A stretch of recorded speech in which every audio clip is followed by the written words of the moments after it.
Okay, I got the crank back from Mile High Crankshaft in Denver. They did a fantastic job and a really good price. I pretty much used up a whole can of brake clean cleaning this thing up.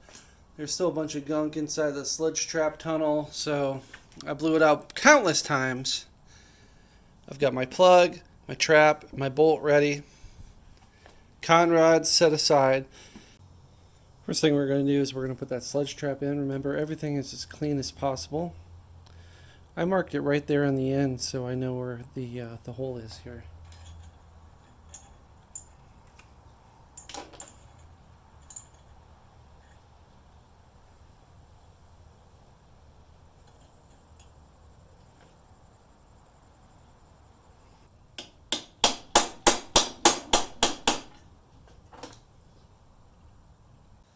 I'm going to take this opportunity to blow it out again.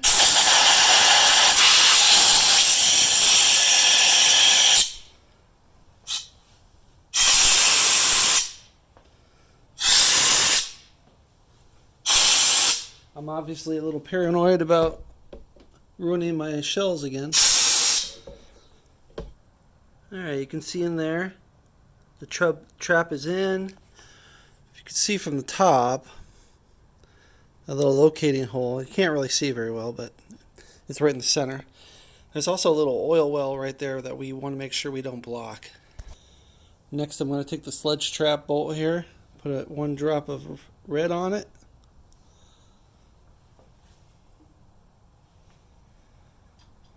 Put it down in position.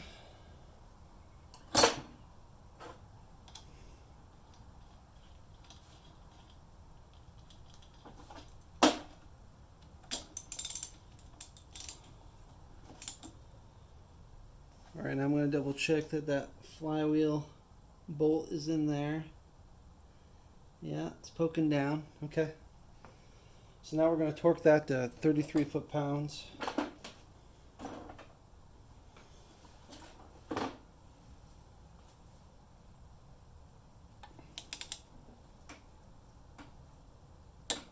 we go. I'm going to use my little tool here to help me out.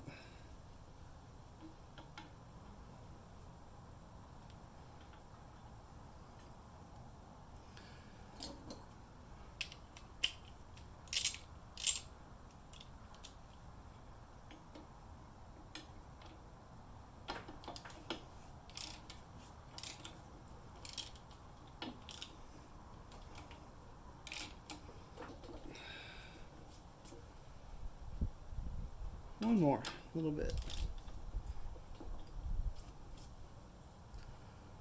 Okay, that feels pretty good. Okay, now we're going to tap it into position here.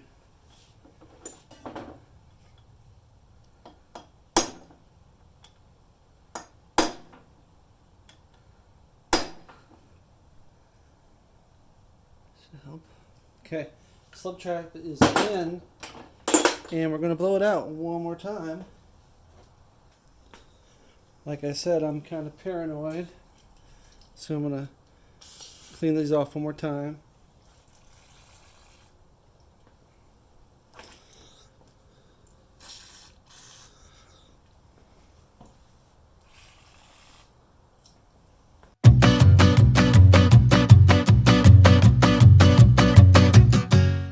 Well, before I even put the con rods on, I noticed that the small end bushings were really worn out. So Dan at Franz Grubb hooked me up with some new ones here. Okay, onto the connecting rods here. I've got this one marked for the timing side. So that would be this side down here. They are symmetrical, but you need to make sure the caps are correct. So they have little dot markings here for the correct sides. The other way to know that you're in this correctly is that the little cutout is exactly opposite of the other cutout. See right there, that little cutout and that little cutout should be on the same side. So I'm going to start with one at a time. I'm going to clean this up really good with brake cleaner again. I'm going to put the shell bearings in dry in here, and then I'm going to cover the journal and the inside of the shell bearings with oil. We'll take our shell bearings, match them up with the cutouts.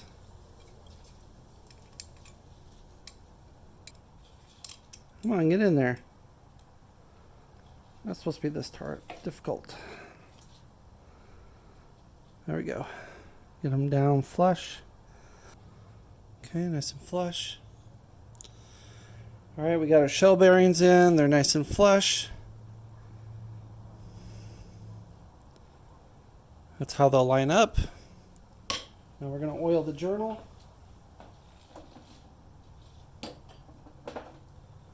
Really, really, really good.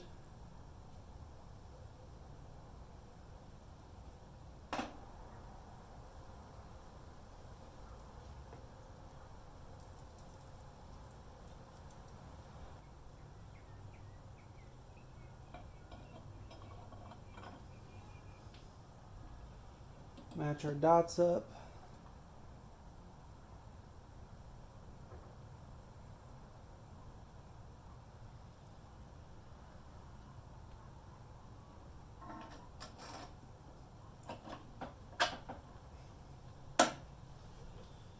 Okay. Start putting on our nuts here.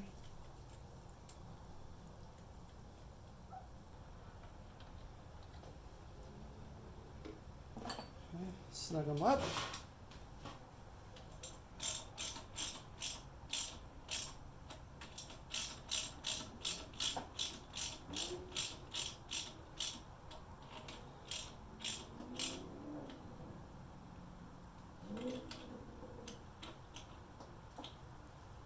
Really good, like it should.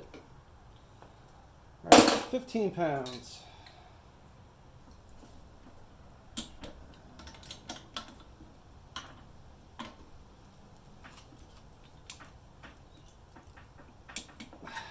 $28 pounds. Oh,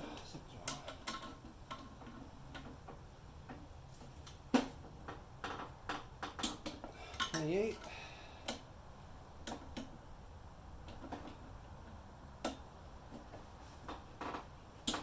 28. Let's do these again. 28. 28. 28. Yes, that feels great. All right, let's double check.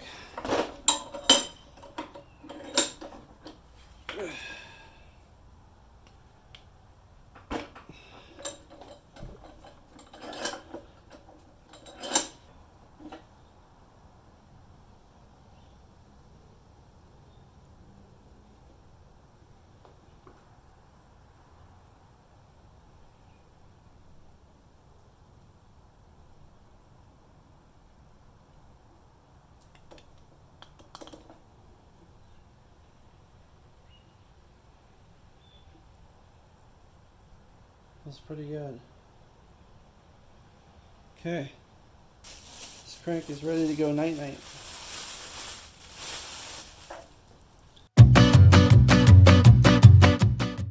Well, I guess I forgot to take a video of assembling the bottom end. My bad. Oopsie doopsie. Anyway, just make sure you wash everything. I used the dishwasher without asking my wife, of course.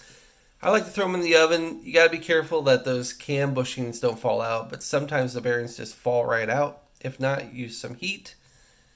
Next up, you also want to make sure that you take that breather disc and spring out of the cam just so you don't lose it. Put it somewhere safe. Clean everything again. Now just heat up the cases. Those bearings should fall right in. Put them in the freezer first, of course. Don't ever tap those suckers in. Let them fall in. I gave a little extra polish to the cams.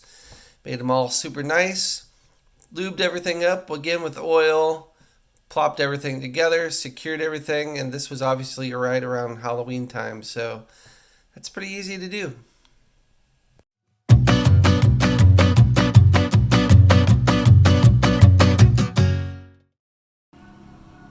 Okay, today's the day I'm going to hone these cylinders. They look pretty good. They just need a little hone on them, some new cross hatching. I haven't really recorded too much because all day long it's just Tejano music and wood saws, so it's kind of hard to record. But a few days ago I painted this I had it soaking in pine sol for a few days, and you know, I ground all the rust off, and it's all good to go.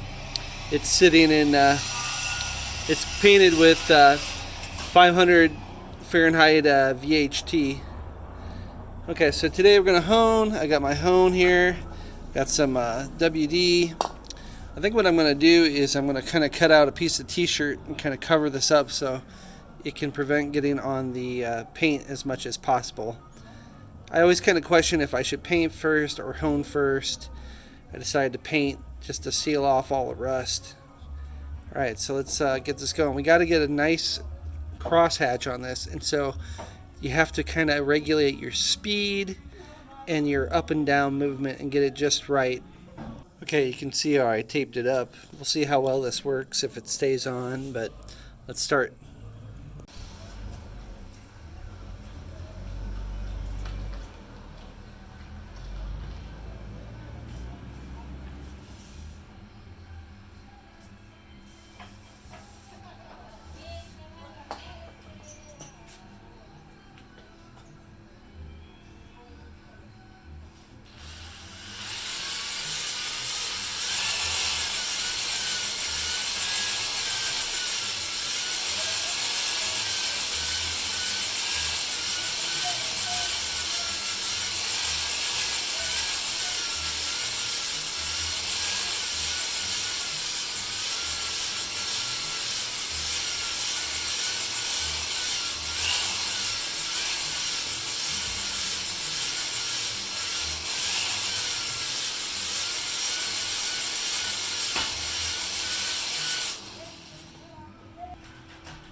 Alright, you can kind of see the first results right there. We got some cross-hatching going on. It probably can go a little bit faster up and down. I want those cross-hatches just a little bit more opened up a little. That's what it used to look like. So I'm going to do some more. Wouldn't you know, I was using the wrong hone. I was using a smaller one. I should have been using this guy. So I'm getting much better results now. Okay, nice crosshatch.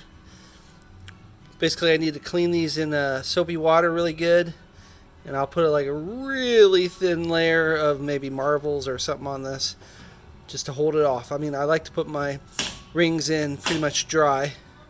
So now to take care of this and to start gapping some rings.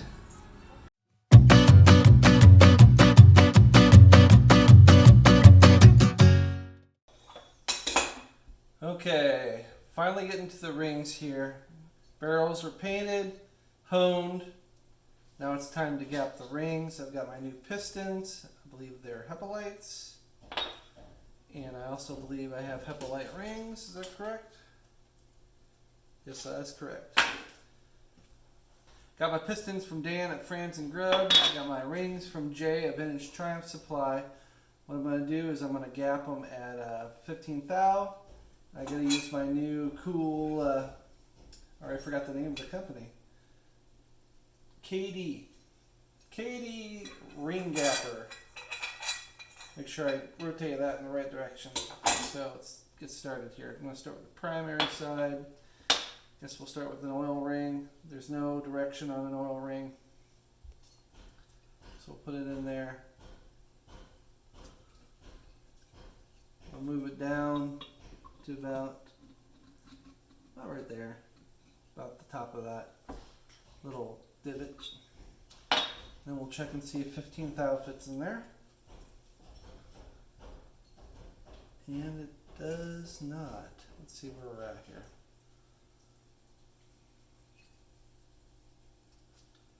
Let's go to 13. Anything over 10,000 is fine. Almost. But I'm going to set everything to 15. Looks like it's about 12 thousandths. So I'm going to pull this out, grind it a little bit. Put your ring on like this. sure I rotate the right direction this time, because there is an arrow that says going, for me, like this direction would be counterclockwise. Might be easier to do it like this.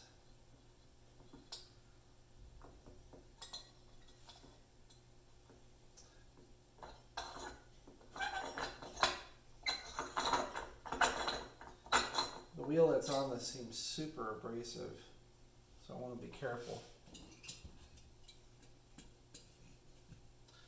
See, I have no idea how much that even took off. Probably very little.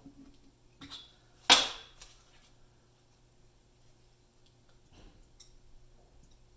13 fits now. Let's go 14.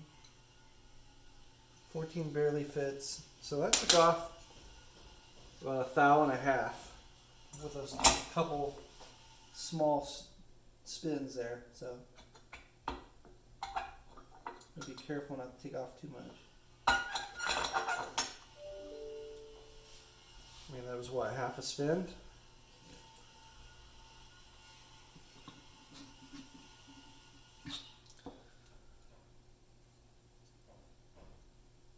$14 fits really easy. And 15 goes in now. Very little use, so almost about 1 whole turn. Look, even 16 goes in now, so I gotta be really careful. Alright, we'll move on. Do the next ring. So these actually have, the top 2 rings are the same, but they are marked top. So we'll see where we're at here.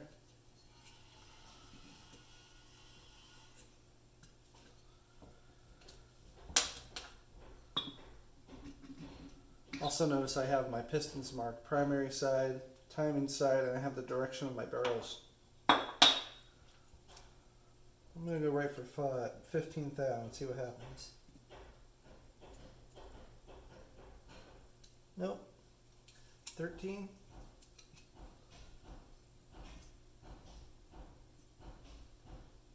Not really. So we just keep doing that over and over and over again. Do 1 piston at a time so you don't get things confused. Okay, I got the first piston done here. You know, I'm really not a fan of that grinding wheel that's on that piston ring grinder. It's just way too coarse. So I think the next time I do this, I'm going to have to replace that with a finer disc. But it's working okay. I find myself having to clean up the edges a bit with some sandpaper here. All right, just time to do the other one.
That went incredibly easy.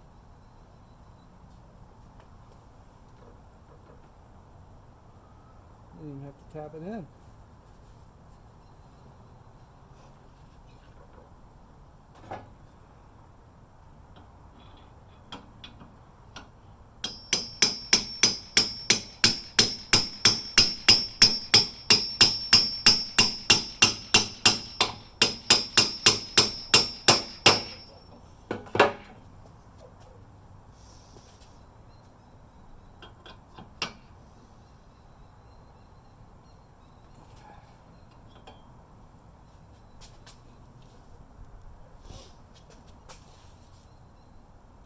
Okay, now to put the screws in and move on to the next thing.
Putting the back engine plates on, pretty simple, just match up the bolts. Also, I put a red Loctite on some of these so they only pull out one direction. So that way you can loosen this one up and pull the bolt out this way.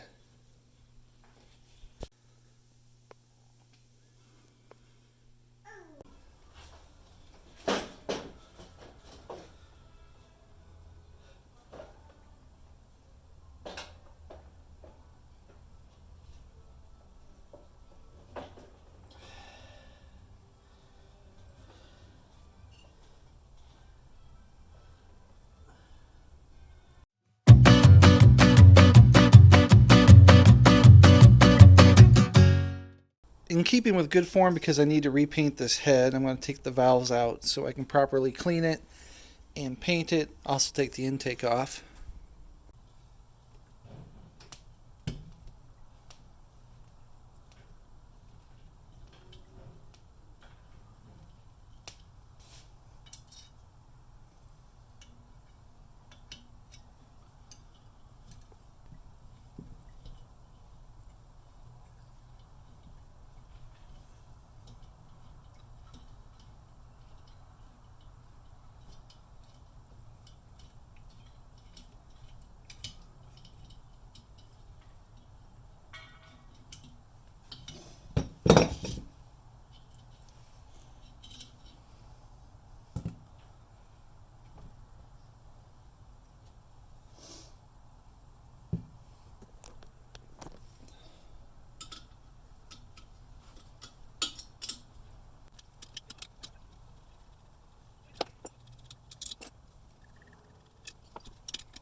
Fill the combustion chambers with gasoline and there's no air leaking out.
Alright, we're going to put the back one down to the lowest point. Put some grease on there and get the first rocker on.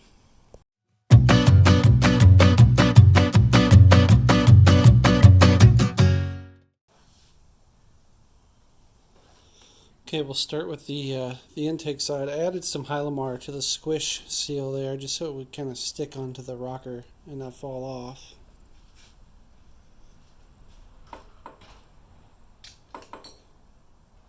Get under there.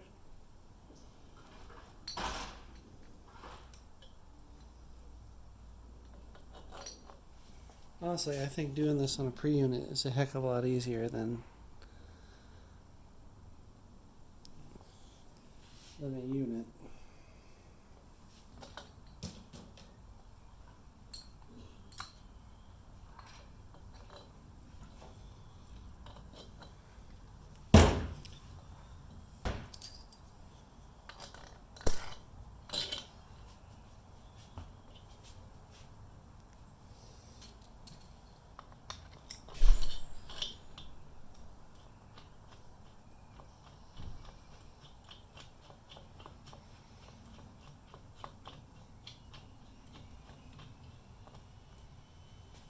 Things were going pretty good until I started putting on the front nuts on the intake rocker, and it just stripped right out. Luckily, I have 1/4-20 helicoils, and I'm just going to put that in there. That should solve my problem. Boy, that top end really fought me.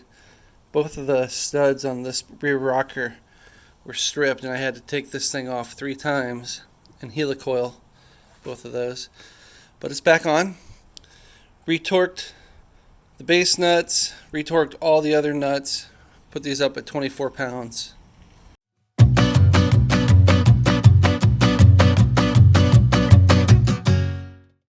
Alright, the first thing we're going to do is we're going to find the compression stroke on the timing side.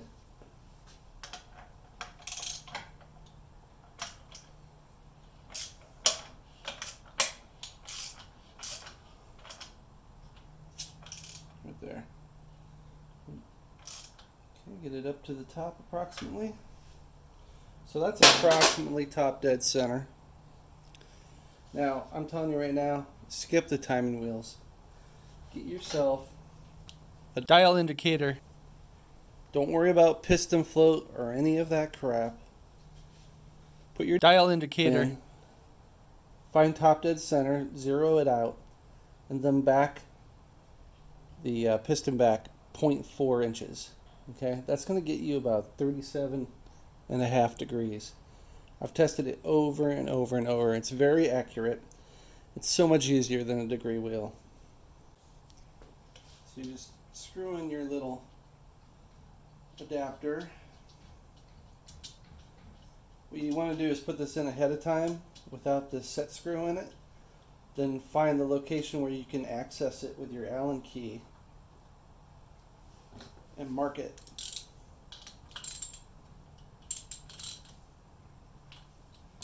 So now I can get to the Allen key right here. Okay. Okay, put the dial indicator in. Tighten it up.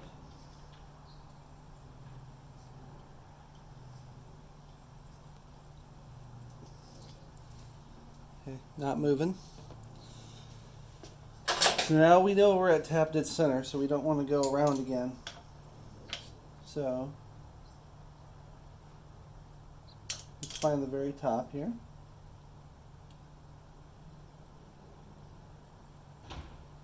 Keep going. Seems like about right there. Zero it out. Alright, keep fiddling with this to make sure you're at top dead center and zero it out. It helps if you've marked your crank pinion right there, because you can see that you're at top dead center already. And I put a little line up here just so I know if I'm going backwards and forwards where I am.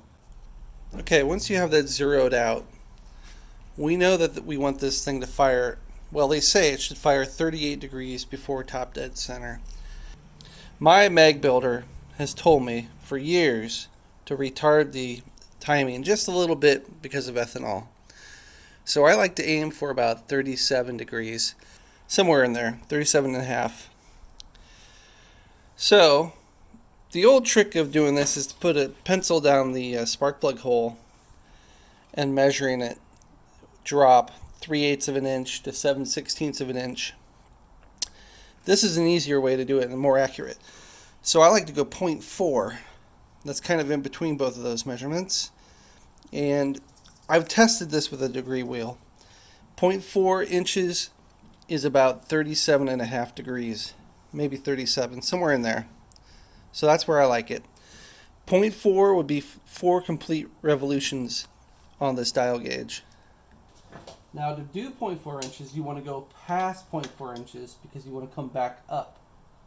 So we'll go back 1, 2, 3, 4, a little bit more.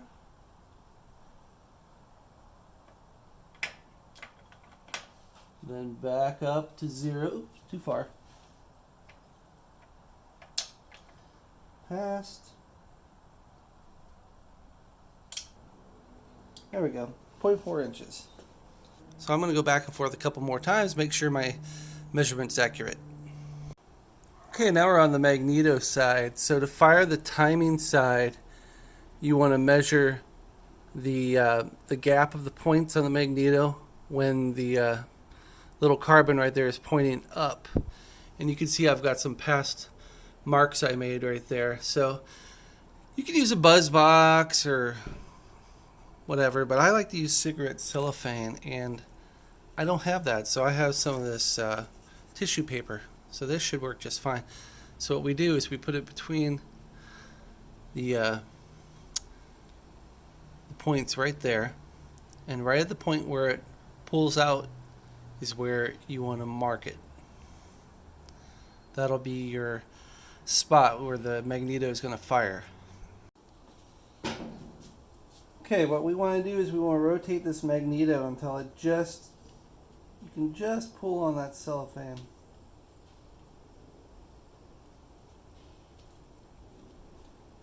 Or tissue paper in this case.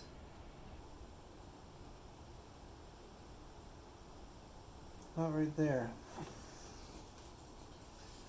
That actually matches up with an old mark of mine. We can check that with a buzz box. Okay, this timing light is on when the gap is open. So it'll go off when it closes. So if we go backwards, off, bring it back forward just as it turns on, matches right up with my mark right there. Okay, we now have the spot where the magneto is just opening to fire. We have our timing marked on the other side. Now we got to set the magneto gear. Alright, hopefully you have a properly functioning auto advance unit here. I mean, these springs can wear out, but what you want to do is open it up to fully advanced. I always forget which direction to pull on that.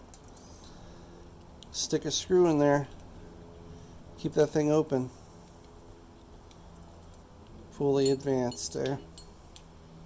Alright, try not to bump that, try not to bump that.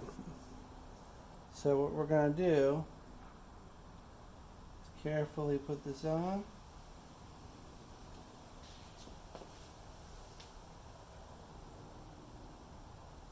You can probably wiggle it just a little bit. You want to justify it so it's kind of touching this gear, so that when it rotates this way, it's pulling on it.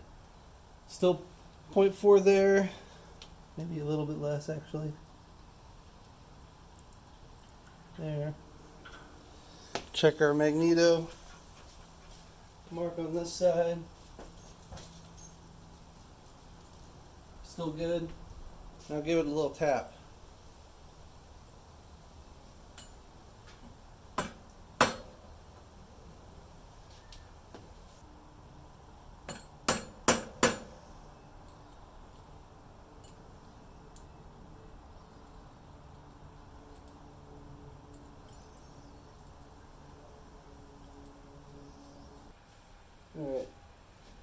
keeping your eye on the prize here.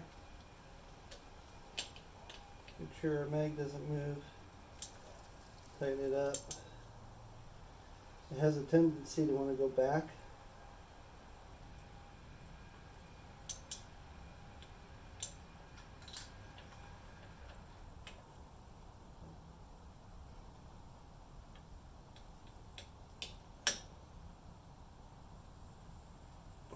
Okay, let's button up this timing side. First, we're going to remember to remove this screw here. I added a little bit of oil in here, like half a cup, to just kind of prime the sump so it doesn't go on an empty stomach. Now we're going to put on the oil pump here. So I cleaned everything out, and normally I like to use those Cleveland gaskets, but I don't have one. So I'm going to use the one that came with the top end kit.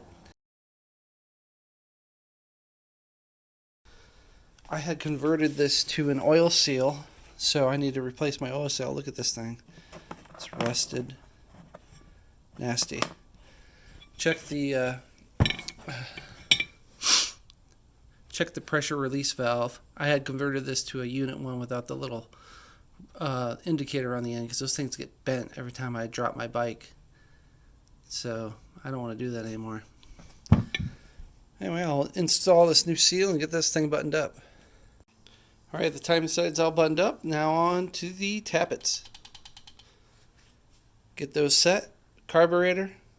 Gosh, we're getting close here.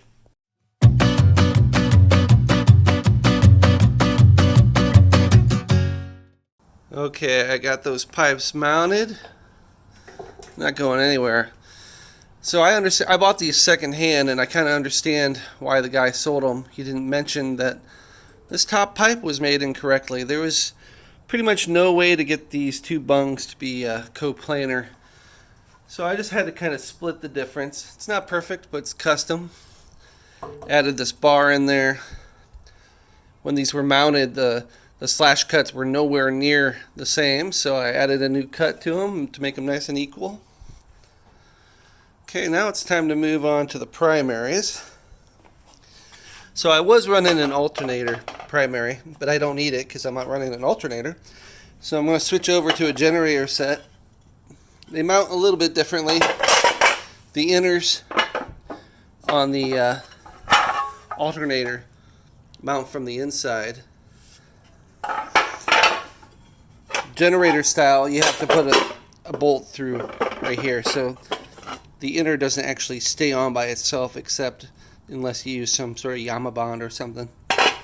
So I'm going to clean these up now and get ready to install the primary side. Alright, the gearbox adjusters are on, waiting to be adjusted. And last night I also attached the inner primary.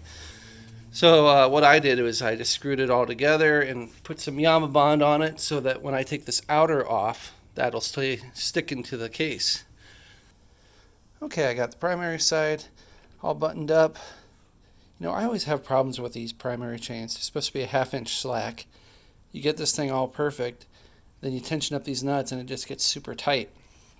So basically what you have to do is kind of overcompensate, like 3/4 inch movement, tighten all this stuff up, and then you'll be at about a 1/2 inch. Also, after you run this thing around the block, it has a tendency to move this gearbox backwards. So this thing gets all tight again.